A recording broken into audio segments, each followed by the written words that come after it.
Básicamente estoy aquí porque estoy muy preocupada y les agradezco muchísimo la oportunidad de hablar ante ustedes hoy, y porque realmente estoy muy preocupada. Me habían dicho que hablara de esto, que entiendo que estamos en la UNAM y hay que hablar de manera académica, ¿no? Hacia una política pública no asistencialista, el reto de la nueva administración, pero yo digo que también podría llamarse así. Nos gobernará López Obrador. Lo bueno, lo malo, muchos retos, y lo bueno, decidí terminar con lo bueno para no quedarnos con un mal sabor de boca. Empecemos por lo malo. El tema de la inclusión de las personas con discapacidad y otros grupos en situación de vulnerabilidad no estuvo presente desde las campañas, ¿no? Por ahí del 22 de abril, que fue el primer debate presidencial, imagínense que los temas eran democracia, política, quién sabe qué, y grupos en situación de vulnerabilidad. Margarita Zavala dedicó un par de líneas a decir que, bueno, que saludaba sobre todo a las mamás de personas con discapacidad y grupos en situación de vulnerabilidad. Ricardo Anaya alcanzó a decir que había una deuda histórica y tan, ¿no? Eso fue todo lo que se dijo, por ejemplo, en el debate, donde era uno. Vamos a ver qué dijo Andrés Manuel López Obrador, que, bueno, como ya sabemos todos, pues ganó la presidencia, ¿no? Y nos gobernará por los próximos años. Por ejemplo, dijo que los primeros pasos para la inclusión de personas con discapacidad serían ¿cuáles? Aquellos señalados, ¿sí, verdad? Bueno, ahí dice, me he propuesto y estoy de acuerdo como alternativa de solución la creación del Instituto de Atención a la Discapacidad, que opera a nivel nacional como un organismo, conjuntamente con la sociedad civil, que tenga la responsabilidad de organizar, administrar, supervisar todas las acciones que permitan resolver la problemática que enfrenta la sociedad más vulnerable y que está dirigida a una de las personas con discapacidad. Creo que aquí hay que hacer un paréntesis interesante. Las personas con discapacidad suelen ser las más pobres entre las pobres, porque la discapacidad crea una pobreza y la pobreza también crea personas con discapacidad. Es un círculo que está ampliamente documentado y que es un círculo que hay que romper de alguna manera.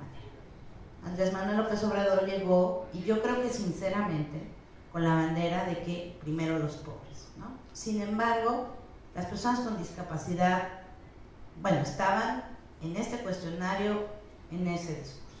Me dio gusto leerlo, había una parte como muy, pues un tanto, ¿cómo decirlo?, de diagnóstico, pero también echándole en cara muchas cosas que no se han hecho, incluso la CNDH que no tiene un mecanismo adecuado de seguimiento, en fin. Eso fue lo que dijo Andrés Manuel López Obrador que iba a hacer de llegar a la presidencia.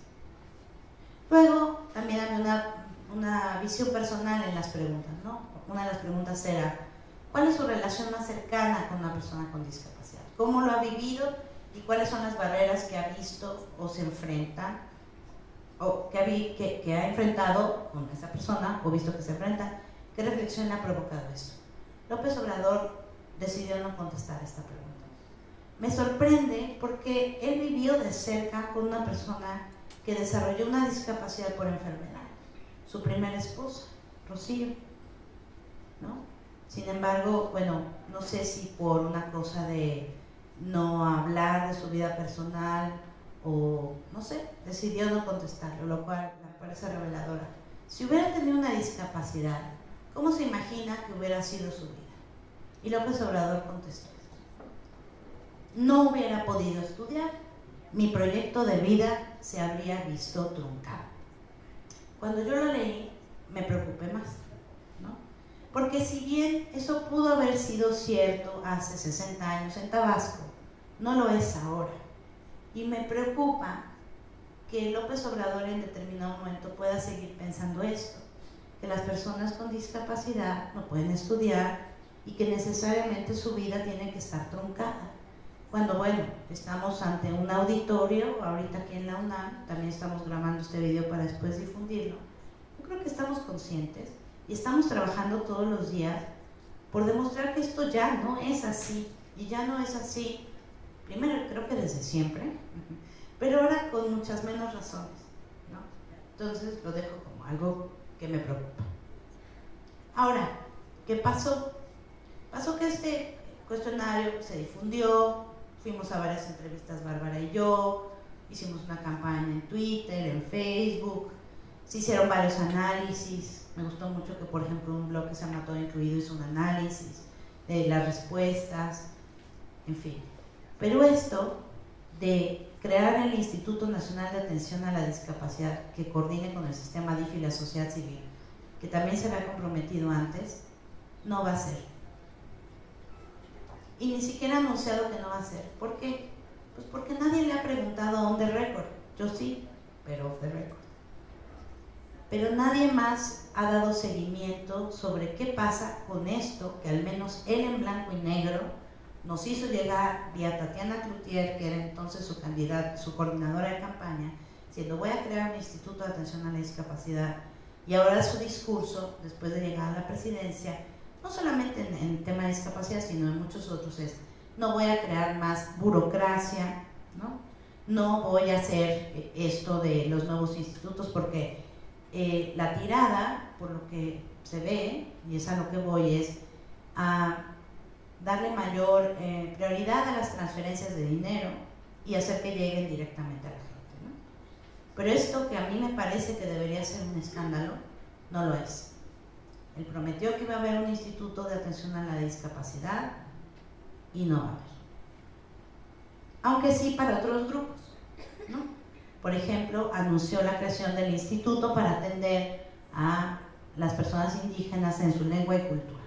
Este instituto no existía y, sin embargo, cuando en esta reunión, en la escalinata que tenía, conferencia de prensa, ahora ya tiene una mesa, ¿no? Pero antes las conferencias de prensa se daban en la escalinata de su casa de campaña. Anunció a la secretaria de Trabajo, que será Luisa María Alcalde, a la secretaria de Bienestar, antes de Desarrollo Social, que será Luisa María Albores, que ahorita hablamos un poco más de ella. También anunció la creación de este instituto. Me da gusto por las personas indígenas. Sin embargo, pues ¿por qué nada más ellos? ¿No? Es decir, ¿no sería más inteligente quizá hacer un instituto refortalecido que viera políticas públicas transversales para todos los grupos en situación de vulnerabilidad? En fin, sí va a haber eso. Todos sabemos la cercanía, incluso personal, que tiene López Obrador con las personas indígenas. Cómo inició su carrera con los indígenas chontales en Tabasco, y él les aprendió muchísimo. Y sin duda, pues, como decía Daniel Cosío Villegas, hay una manera personal de gobernar que implica pues, la biografía de cada uno, ¿no? Pero yo tampoco veo que cuando se dio este anuncio haya habido como un grito de, oigan, ¿y qué pasó? ¿No? Con los demás, las personas con discapacidad, o ¿no? No la veo. ¿Qué va a pasar con el CONADIS, Consejo Nacional para la Atención a Personas con Discapacidad? Pues la verdad es que no sabemos. ¿Seguirá? ¿No seguirá? ¿Van a nombrar a alguien? ¿Permanecerá dentro de Desarrollo Social, ahora Bienestar? ¿Lo van a pasar a otro lado? ¿Lo va a absorber el DIF? No sabemos. No sabemos también porque nadie le pregunta, porque me parece que desde la sociedad civil también estamos muy callados. ¿Qué sí está? Porque sí hay cosas, pues. López Obrador anunció sus 25 proyectos prioritarios, lo cual es una cosa muy nueva para este país, ¿no? Que un presidente electo ya haya anunciado, junto con su gabinete, que antes se hacía a los 3 minutos antes del 1 de diciembre, cuáles son sus proyectos prioritarios. Lo que nos atiende directamente a nosotros es esto, ¿no? Una beca para 1 millón de discapacitados pobres. Eso es algo también de alerta, me parece, ¿no? López Obrador se refiere constantemente a las personas con discapacidad como discapacitados. Es algo cultural, sí. No creo que sea algo que implique una mala intención de López Obrador, de quien tengo la mejor opinión en el sentido de cercanía y todo, pero sí habla, me parece, de una visión vieja, de una visión asistencialista, paternalista, y se la unamos a lo demás que hemos estado diciendo sobre cómo responde el cuestionario, etcétera, pues a mí me levanta una alerta, porque además la forma de de decir el mundo es la forma en que lo vemos. Por eso también los periodistas debemos tener mucho cuidado en la forma que nos referimos a los grupos en situación de vulnerabilidad. Y la idea para este millón de como becas o transferencias es dar 1.300 pesos mensuales, y ya anunció después que comenzarían con niños y niñas indígenas y de colonias pobres, ¿no? Porque además hay un problema que sabemos desde hace tiempo, que es, pues no sabemos cuántas personas con discapacidad hay en México. Esta es la foto de María Luisa Albores, que es la próxima secretaria de Bienestar, antes de Desarrollo Social, que le preguntaron en una nota en Tabasco, que en el caso de adultos mayores pues sí hay un padrón, pero en el caso de personas con discapacidad tenemos que entrar a un territorio, hay que hacer un padrón, significa estar ahí, estar en el trabajo de campo. Además dice, porque ella es una mujer que ha trabajado en campo y en zonas rurales, dice, una familia que tiene una persona con una discapacidad y tiene situación de pobreza, se complican más las cosas. Muy bien, pero hasta ahorita, pues es lo único que yo constantemente escucho sobre el tema de personas con discapacidad. Las becas a 1 millón de, comillas, discapacitados pobres. En bienestar ya se hicieron nombramientos, pero de nuevo no se ha hecho nada de CONADIS. Quienes ven aquí a la izquierda es Ariadna Montiel. Ariadna Montiel va a ser la subsecretaria de Sedesol, que se va a encargar de repartir las transferencias económicas para adultos mayores, que es uno de los programas más exitosos, más recordados, más replicados de López Obrador en la Ciudad de México, y el de personas con discapacidad. Por ejemplo, hablando de los 25 proyectos prioritarios, ¿no? Se habla de que a los jóvenes que estudien prepa a todos se les va a dar 2.400 pesos. Pues debe incluir a las personas con discapacidad, ¿no? Y debería ser algo más adicional a los jóvenes desempleados, que serían aprendices. Yo también quiero ver ahí un programa que incluya a los jóvenes con discapacidad que pueden estudiar en esta cosa del sistema dual, ¿no? Se habla de abrir 100 universidades públicas en zonas marginadas. Perfecto. Hay que hacerlas accesibles de entrada. Hay que ponerles un plan para la atención de personas con discapacidad ahí mismo. Y hay ejemplos que se pueden replicar. Hay una red de universidades incluyentes, está el ejemplo de Santa Catarina, en fin. Pero tenemos que acercarnos y hacerlo. Ok, señor López Obrador, estos son sus 25 proyectos, hay que apoyarlos, pero hay que acercarnos y darle argumentos, darle soluciones, proponerle salidas, ¿no? Si en verdad van a hacer este cambio al tercero constitucional, que implica reconocer como un derecho no solamente la educación media y básica, sino la superior, pues también tendríamos que levantar la voz y decir, ok, perfecto, nos parece genial, pero esto implica que también todas las personas con discapacidad que quieran tienen que acceder a la universidad, ¿no? Entonces, qué bueno que ya tenemos el piloto primer semestre en la Facultad de Psicología, pero lo estamos abriendo en todas las facultades. Qué bueno que ya ¿no? Pero necesitamos decirlo y necesitamos gritarlo, porque estamos a un nivel de invisibilidad absoluta, y cuando uno dice cosas así de claras y de obvias para las personas que estamos involucrados en estas causas, todos los demás dicen, ay, sí es cierto, no se me había ocurrido. O dicen, ay, pero las personas con discapacidad pueden usar la computadora, ¿no? O necesitamos hacerles todo en braille. No, a ver, ¿no? Necesitamos primero actualizar, ¿no? Usar la tecnología. Si se habla de un apoyo a pequeñas y medianas empresas, pues ahí también debe haber apoyo a pequeñas y medianas empresas de personas con discapacidad. Ya no se diga atención médica y medicamentos gratuitos para toda la población. Pero lo que hay que insistir en lo que hay que insistir es en esta palabra dominguera que se llama la transversalidad. Necesitamos aprender a ver a las personas con discapacidad y a todas las personas en todos los lugares, todo el tiempo. Y ya, es así de sencillo y al mismo tiempo así de comisiones en las cámaras de diputados y de senadores.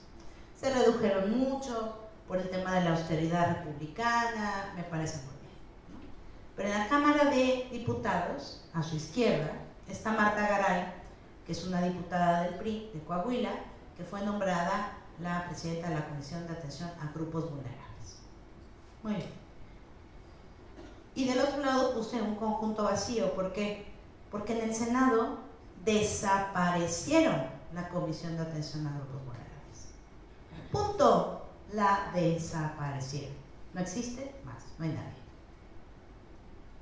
Además de que esto plantea una bronca, ¿no? Ponga usted que la señora Marta Garay dictamine una iniciativa muy buena en atención a grupos vulnerables, ¿con qué comisión va a hablar en senadores? Pero además, él me parece que habla muchísimo de él. Es una señal, ¿no? Desaparecieron la Comisión de Atención a Grupos Vulnerables. El acceso de los derechos de personas con discapacidad, todos lo sabemos aquí, es un tema de derechos humanos, que aunque las personas que están encargadas de derechos humanos en este sexenio, que son Olga Sánchez Cordero como secretaria de Gobernación, Alejandro Encinas como subsecretario en particular de Derechos Humanos, son personas que sí tienen esta conciencia de la dignidad humana y de que hay que hacer todo lo posible por garantizar el derecho de todas las personas a todo, pues van a estar jalados por estos otros temas. En un momento muy difícil de violación constante a derechos humanos, yo no digo que graves, porque todos son graves, ¿no? Cuando se cancela la capacidad de una persona con discapacidad de educación, es un derecho violado grave, porque están sesgando una vida y la vida de toda una familia. Pero claro que la desaparición forzada, la tortura, el narco en las calles, el ejército, pues obviamente jalan más la atención.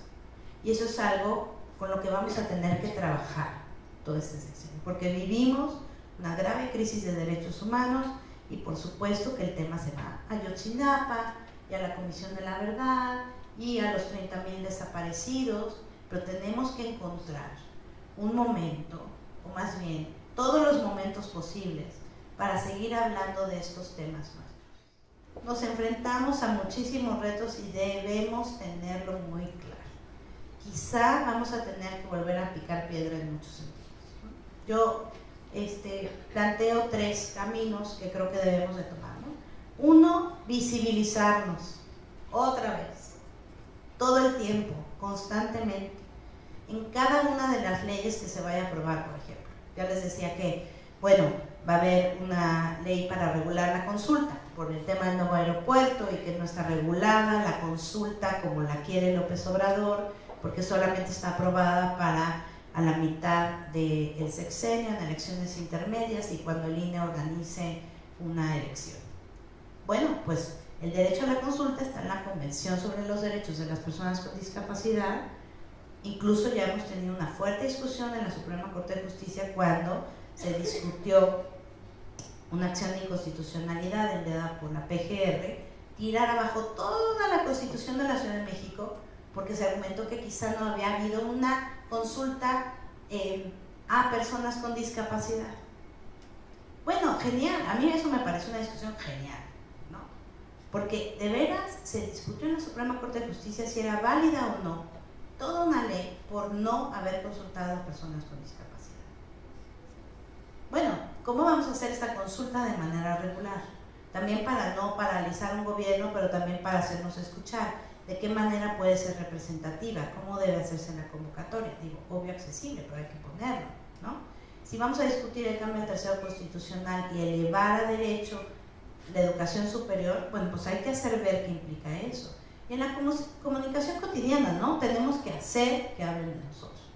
Luego, otra es la defensa de las instituciones, ¿no? A mí me preocupa que todo se centre en las transferencias, y de que se pudiera llegar a pensar, espero que no es lo que piense López Obrador, me encantaría hablar con él de ello, en que la vida de las personas con discapacidad se soluciona con una transferencia de 1,300 pesos. No se soluciona si no das acceso a la salud, a la educación, al empleo, ¿no? Si no atiendes a la familia, les das herramientas. Si no combates la discriminación, no todo es una transferencia. Me preocupa que no se haya dicho nada del CONADIS y que no estemos levantando la voz diciendo, bueno, ¿y quién va a ser el titular o la titular del CONADIS? ¿Qué va a pasar? bueno, esto de la Comisión de Atención a Grupos en Situación de Vulnerabilidad, que es como debería llamarse, ¿no? No existe en el Senado. ¿Cómo es posible que no existe? Que sí existe en la Cámara de Diputados, ¿no? Y bueno, pedir políticas públicas transversales todo el tiempo, ¿no? Lo que les mencionaba un poco en esta lámina, que era una flecha en los 24 puntos prioritarios del sexenio y en derechos humanos, a pesar de la crisis de violencia y violaciones, como desapariciones forzadas y tortura que estamos viviendo y que están como un gritando doloroso en México. Lo bueno, vamos ya para terminar, lo bueno, porque ahora los veo un poco deprimidos, ¿no? Claudia Naya llegó al Senado, ¿no? Es nuestra primera senadora electa con discapacidad. Es una muy buena tipa, su padre es silla de ruedas, es una de esas diputadas que no solamente se dedica al tema de la discapacidad, sino que se mete a otras comisiones, sobre todo económicas como Economía, Hacienda, y desde ahí, pues su sola presencia ayuda a sensibilizar el tema de las personas con discapacidad y además a comprender algo, que las personas con discapacidad no se tienen que dedicar a la defensa de las personas con discapacidad, sino se pueden dedicar a cualquier otro tema. Claudia ganó su elección por primera minoría, es decir, sí ganó Morena en Zacatecas, ella es de Zacatecas, pero se ganó su derecho a estar en el Senado de la República y eso me parece fantástico. Ya habíamos tenido una senadora con discapacidad también motriz, Yolanda de la Torre, en la anterior legislatura, sin embargo, pues Yolanda llegó porque era suplente de una legisladora. Y Hugo Luis Lustre está en la Cámara de Diputados. Ok, yo sé que ha sido una persona que desde la sociedad civil ha sido muy combativa. Muy bien, ahora es parte del gobierno, ¿no? Entonces, bueno, pero Hugo es pues el primer diputado invidente en estar en la Cámara de Diputados, porque acabo de ver que llegó Camerina, pues su papá fue diputado de la Asamblea Legislativa del Distrito Federal, que ahora ya es el primer congreso, ¿no? Y bueno, ya empezó a plantear, ahí pongo un tuit suyo, reformas para dar visibilidad a las personas con discapacidad, como esta iniciativa para que se reserven el 5% de sus candidaturas a personas con discapacidad a todos los partidos políticos. Hugo Luis Lustre también es el presidente de la Comisión de Derechos Humanos de la Cámara de Diputados. Pues es un papelón, ¿no? Pero pues ahí está.